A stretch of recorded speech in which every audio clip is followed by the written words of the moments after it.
হুশিয়ার, শাহেনশাহ হিন্দ বাদশাহ সালামত জালালউদ্দিন মোহাম্মদ প্রবেশ করছেন।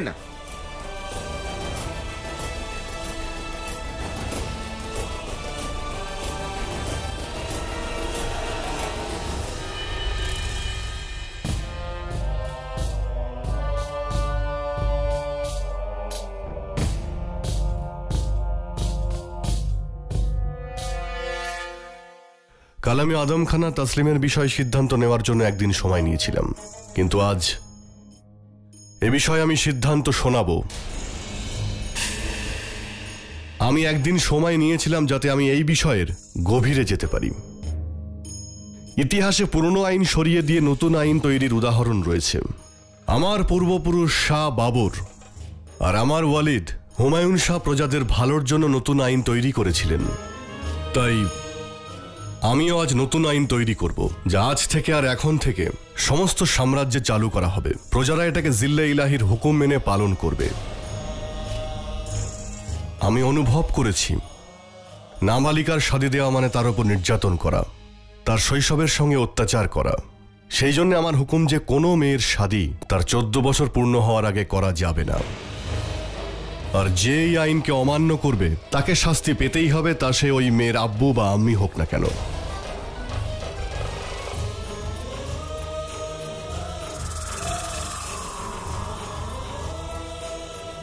এই আইন সমগ্র সাম্রাজ্যে চালু করা হবে। সমস্ত জাতি, সমস্ত ধর্মের মানুষেরা এই আইনের আওতায় আসবে। কাউকেই কোনোভাবেই কোনো রকম ছাড় দেওয়া হবে না। আজগর সাহেব,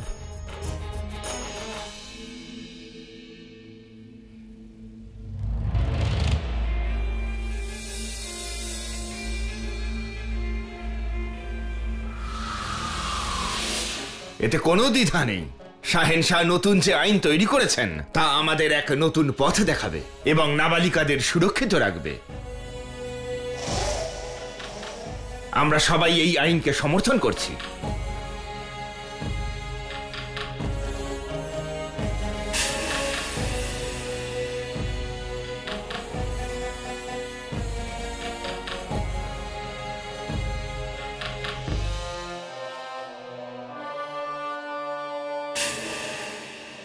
এই আইনের প্রতিলিপি তৈরি করে সমগ্র সাম্রাজ্যে ছড়িয়ে দিন। প্রত্যেক গ্রাম এবং নগরে যেন এই আইন পালন করা হয়। হুকুম পালন করা হবে হুজুর। এই নতুন আইনের আওতায় আদম খানও পড়ে, সেই জন্য এই আইন অনুযায়ী ও তাসলিমকে নিকাহ করতে পারবে না।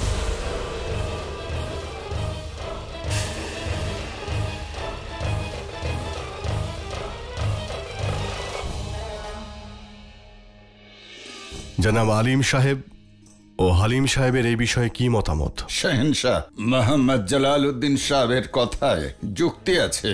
আদম খানের এখন আর এই অধিকার নেই যে ও তাসলিমকে নিকাহ করতে পারে। অনুমতি পেলে আমি কিছু বলতে চাই। অনুমতি দিলাম। আমি শাহেনশাহর বিচারের সাথে একমত নই।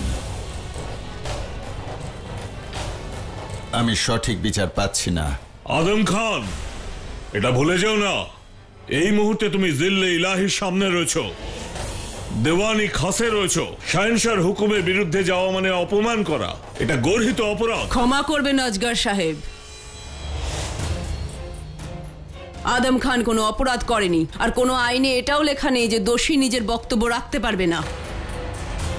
ও বলেছে যে ওর কথা শুধুমাত্র ও শাহেনশাহকেই বলতে চায়।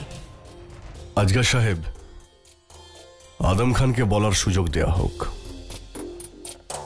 বলো আদম খান। ধন্যবাদ শাহেনশাহ। আমি শুধু এটুকুই বলতে চাই যে যখন আপনি এই আইন তৈরি করছেন সেই মুহূর্তে আমাদের সাম্রাজ্যে এইরকম নিকাহ হয়ে চলেছে।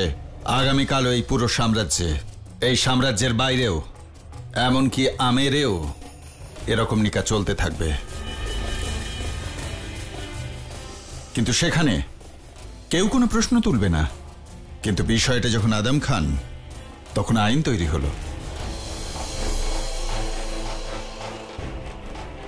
আমার শুনানি এই আইন তৈরি হওয়ার আগেই শুরু হয়েছে, তাই আমি এই আইনের আওতায় পড়ি না।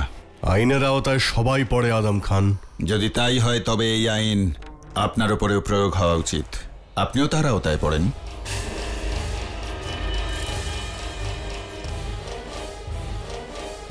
ব্যাস আদম খান, এবার অধিকারের সীমা ছাড়াচ্ছ। সাম্রাজ্যের সব থেকে বড় আইন হলো এটা যে শাহেনশাহ সমস্ত নিয়ম কানুনের ওপরে, উনি যেটা বলেন সেটাই আইন হয়ে যায়। বাদশাহ হলেন জিল্লে ইলাহি, খোদার ছায়া, উনি সাধারণের ওপরে। সেই জন্য সাধারণের জন্য বানানো কোনো আইন তার উপর লাগু হয় না। বাদশার সিদ্ধান্ত না কেউ বদলাতে পারে, না কেউ তার উপরে আঙুল তুলতে পারে। যদি বাদশার সিদ্ধান্তের উপর কেউ নিষেধ আরোপ করে বা বদলাতে চায়, তাহলে সেটা বাদশাহ নিজেই করতে পারেন। আর সুবেদার হওয়ার কারণে এই ব্যাপারটা আপনি ভালো করেই জানেন আদম খান। বাদশার কি করা উচিত সেটা তিনি নিজেই সিদ্ধান্ত নেন, কোনো সাধারণ প্রজা বা সুবেদার নয়। যদি পরে কখনো এই অপরাধ হয়, তাহলে তোমায় আইনের সাহায্যে বিদ্রোহী আখ্যা দেওয়া হবে। অবশ্যই শাহেনশাহ খোদার ছায়া, কিন্তু খোদার ছায়া সব আইনের ঊর্ধ্বে। এটা প্রজারা মানবে তো? আইন সবার ক্ষেত্রে সমান হওয়া উচিত, সে প্রজা হোক বা শাহেনশাহ। আমরা শামসুদ্দিন সাহেবের কথায় সহমত, আর আমরা জানি যে শাহেনশাহ সমস্ত আইনের ঊর্ধ্বে। অবশ্যই অবশ্যই।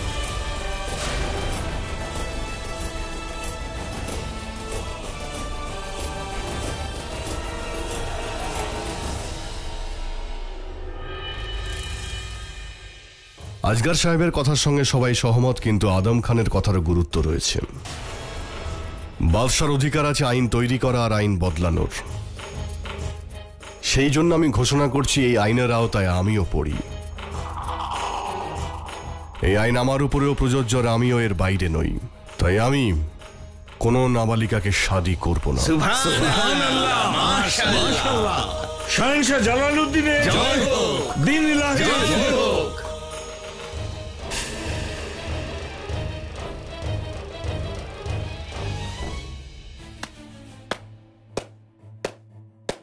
চমৎকার শাহেনশাহ, আপনি তো একটা দৃষ্টান্ত খাড়া করলেন যে আপনি কোনো নাবালিকা কম বয়সী মেয়েকে নিকাহ করার অপরাধ করবেন না।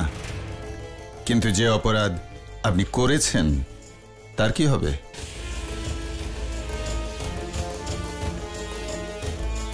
এটা কি মনে করিয়ে দেওয়া প্রয়োজন যে স্বয়ং শাহেনশাহ এক নাবালিকাকে নিকাহ করে নিয়েছেন?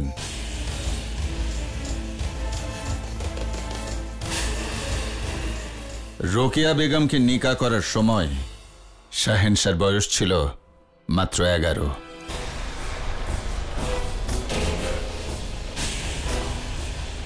আর রোকেয়া বেগমের বয়স তখন ছিল মাত্র 9 বছর।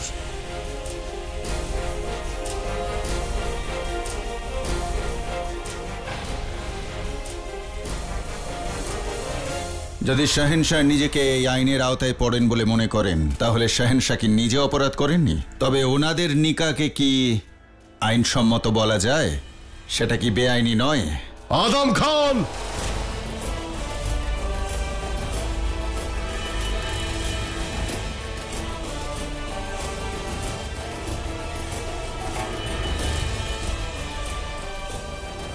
সত্যিটা বড় কঠিন হুজুর। মুখ সামলে কথা বলো আদম খান, না হলে নিজেকে শান্ত করুন ওয়াজিরে আলিয়া। আপনি যেমন বলেছিলেন, আমরা দেওয়ানে খাসে রয়েছি। এখানে আমি আপনার ছেলে নয়, আমি মুঘল সুবেদার। নিজের ক্ষমতা দেখানোর জন্য দেওয়ানে খাসে ওয়াজিরে আলিয়ার কাউকে শাস্তি দেওয়ার কোনো অধিকার নেই। শাস্তি দেওয়ার অধিকার শুধুমাত্র শাহেনশাহর আছে। শাহেনশাহর সব শাস্তি আমি মেনে নেব। আপনি চাইলে আমাকে হত্যাও করতে পারেন, কিন্তু আমার মনে হয় এই আইন বলবৎ হলে পূর্বে হওয়া সমস্ত নিকাহ অবৈধ হয়ে যাবে।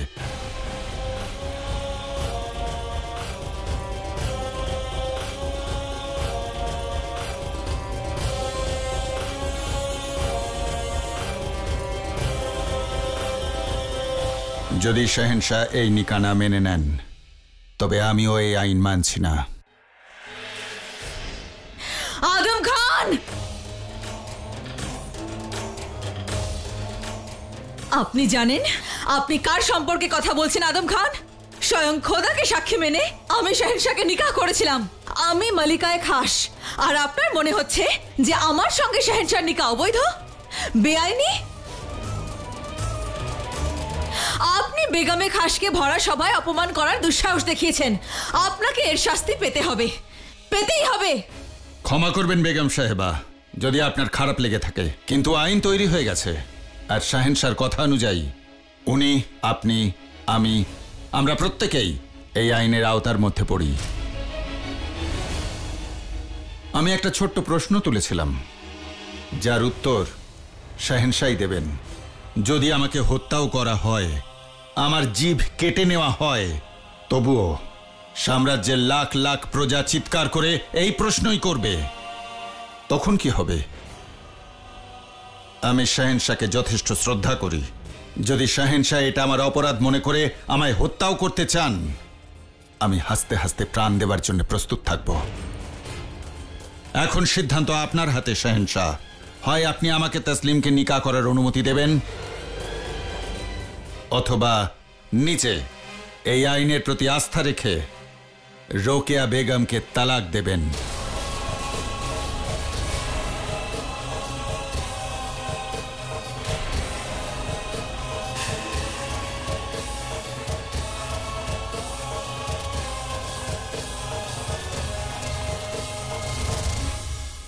শাহেনশাহ যে কোনো সিদ্ধান্ত আমি মেনে নেব। এবার আমি অনুমতি দেওয়া হোক। শাহেনশাহ দীর্ঘজীবী হন।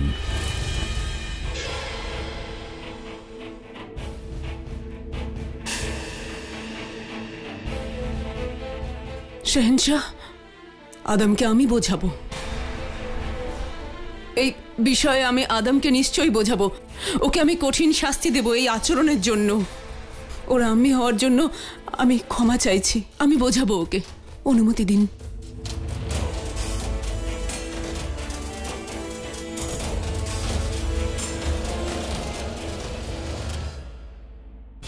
আদম খানের দুঃসাহস ক্ষমার যোগ্যই নয় জালাল। আমি তোমাকে প্রশ্ন করছি জালাল, তুমি আমার এত বড় অপমান সহ্য করলে কি করে? ও তোমাকে বললো আমাকে তালাক দিতে, আর তুমি চুপচাপ দাঁড়িয়ে সব শুনলে? তুমি তো বটেই, মারিয়াম মাকানিও কিচ্ছু বললেন না। আমি অবাক হলাম জালাল যে তোমার তরোয়াল কি এতটাই ভারী হয়ে গিয়েছিল যে তুমি সেটা তুলতেই পারলে না, নাকি আদম খানের ক্ষমতা এতটাই বেড়ে গিয়েছিল যে তোমার তরোয়াল তাকে ছুঁতেই পারলো না? দেওয়ানে খাসের আইন সবাইকে তার বক্তব্য পেশ করার অধিকার দেয়। বক্তব্য পেশ করার, বদনাম করার মধ্যে অনেক তফাৎ আছে মালিকায়ে আজম। মানছি আমি, কিন্তু বাস্তব এটাই যে আমরা অবাক হয়ে গিয়েছিলাম যে আদম খান নিজে শাহেনশাহর দিকে আঙুল তোলার সাহস দেখাবে। আম্মি জান, অপরাধীকে শাস্তি দেওয়া হয়। তুমি এরকম আইন কেন বানাচ্ছ যেখানে তোমাকেই অপরাধী বলা হচ্ছে? আমাদের সম্পর্ক নিয়ে প্রশ্ন তোলা হচ্ছে জালাল।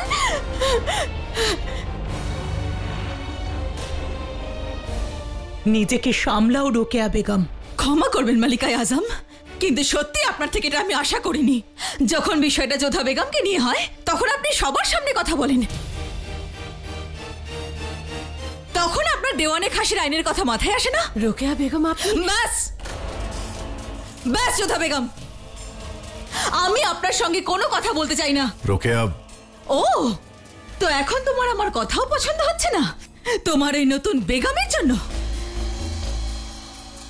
জালাল, আমার মনে হয়েছিল এই বিষয়টা শুধু তোমার আর আমার মধ্যে, কিন্তু না, বিষয়টা তো আমার আর যোধা বেগমের মধ্যে। আজ উনি এতটাই খাস হয়ে উঠেছেন যে আমাদের মধ্যে চলে এসেছেন। রোকেয়া, তোমার সঙ্গে আমি যখন কথা বলছি তুমি আমার দিকে তাকাও। তোমাকে আগেও আমি বারবার বুঝিয়েছি, এখনো বলছি, তুমি শুধু বেগমে খাসে নও, তুমি আমার সবচেয়ে ভালো বন্ধু আর পরামর্শদাত্রীও। তোমার আর আমার সম্পর্কের মধ্যে কেউ আসতে পারবে না। আর যদি আদম খানের কথাই বলো, তো এইবারও অপরাধের সীমা ছাড়িয়ে গেছে, এর শাস্তি ওকে পেতেই হবে। যদি তাই হয় তাহলে তুমি সেই সময় ওকে কিছু বললে না কেন? কারণ আমি ওখানে শাহেনশাহ ছিলাম রোকেয়া, ওখানে বিচার করতে বসেছিলাম। যদি একজন অপরাধের উস্কানিতে আমি তরোয়াল বের করতাম তাহলে সেটা ঐতিহ্যের বিরোধী হতো। আর সত্যি বলতে আদম খানকে আমি পছন্দ করি না। যেহেতু ও বড় আম্মির পুত্র আর আমার দাদার মতো, তাই ওকে এতদিন আমি ক্ষমা করে এসেছি। কিন্তু এইবারও খুব চালাকি করে আমার তৈরি নতুন আইনের বিরুদ্ধে প্রশ্ন তুলেছে। তার মানে এখন আমাদের তালাক হওয়া থেকে কেউ আটকাতে পারবে না জালাল।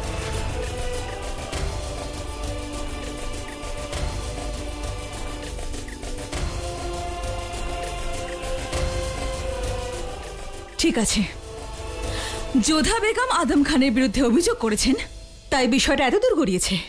কাল অন্য কোনো বেগম অভিযোগ করবেন, তখন বিষয়টা প্রজাদের কাছে পৌঁছবে। কিন্তু আপনি এই বিষয়ে কিচ্ছু করতে পারবেন না, তাই না শাহেনশাহ? আমি নিশ্চয়ই করব। শাহেনশাহকে আমি অবশ্যই বাধ্য করব যাতে উনি বেগমের অভিযোগের ভিত্তিতে সিদ্ধান্ত নেন।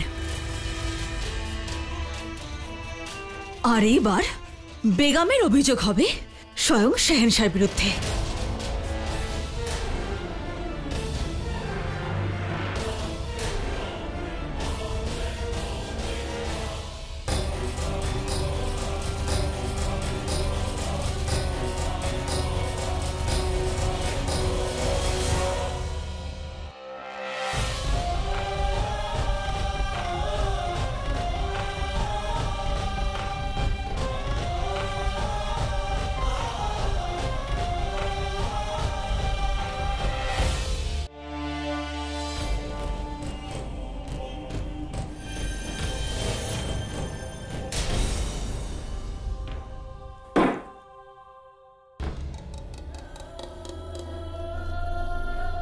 আমি জানি আপনি এখানে কেন এসেছেন। মারুন আমাকে আম্মিজান, মারুন। আপনি আমাকে ওখানে তো মারতে পারেননি, এখানে মারুন। মারুন আম্মিজান, মারুন আমাকে। আমি তোমাকে মারতে চাই না আদম, আমি তোমার শিরচ্ছেদ করে দিতে পারি। বেগম রোকেয়াকে তালাক দেওয়ার কথা তোমার মাথায় এলো কি করে? আর যদি এসেই থাকে তাহলে মুখে এলো কি করে? আমি তোমাকে কিছু জিজ্ঞাসা করছি। কেননা আমি জালাল আর আজকার সাহেবের কথা শুনে ফেলেছিলাম। কি বলছিল ওরা?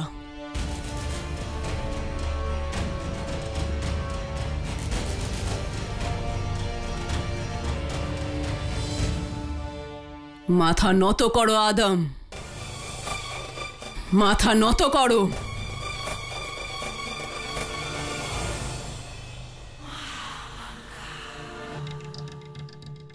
অবাক হয়েও না আদম, আমি আজ এত খুশি কারণ আমি ভাবতেই পারিনি তুমি এমন কিছু করতে পারো। তুমি আমার মতোই ভেবেছো আদম, আমি হলে এটাই করতাম। জীবনে আজ প্রথমবার তুমি সঠিক কাজটা করেছো। আজ আমি গর্বিত যে আমি তোমার আম্মি জান। জালালকে আমি অবশ্যই ভালোবাসি, কিন্তু রাজনীতিতে সেখানে ভালোবাসার কোনো জায়গা নেই। এখন তো এটাই দেখার জালাল কাকে বেছে নেবে, রোকেয়ার হাত নাকি যোধার সঙ্গ।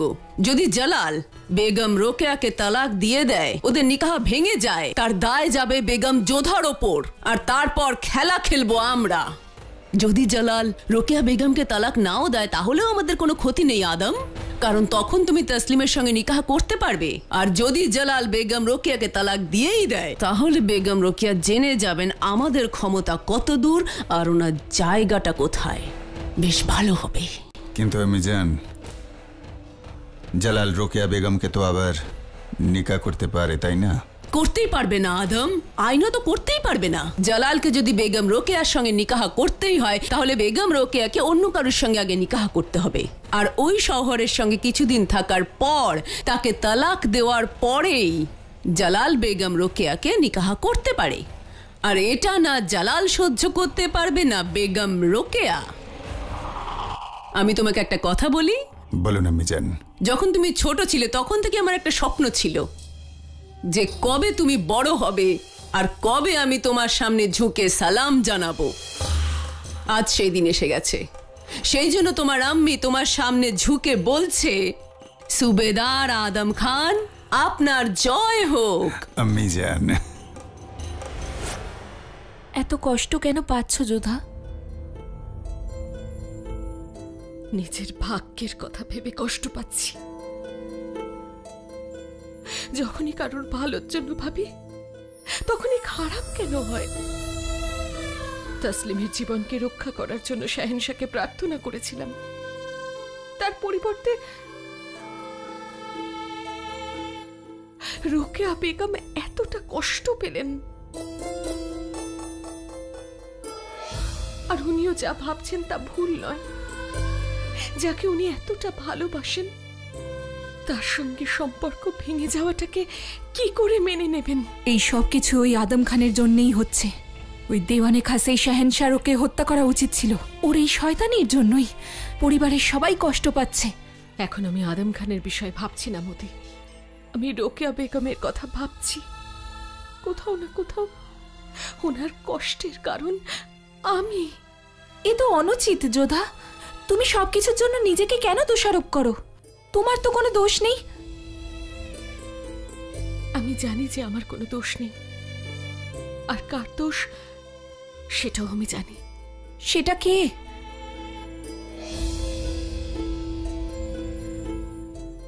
সেসব কথা থাক মতি, তুমি এখন যাও, অনেক রাত হয়ে গেছে, আমি বিশ্রাম করতে চাই। কিন্তু যোধা, মতি তুমি যাও।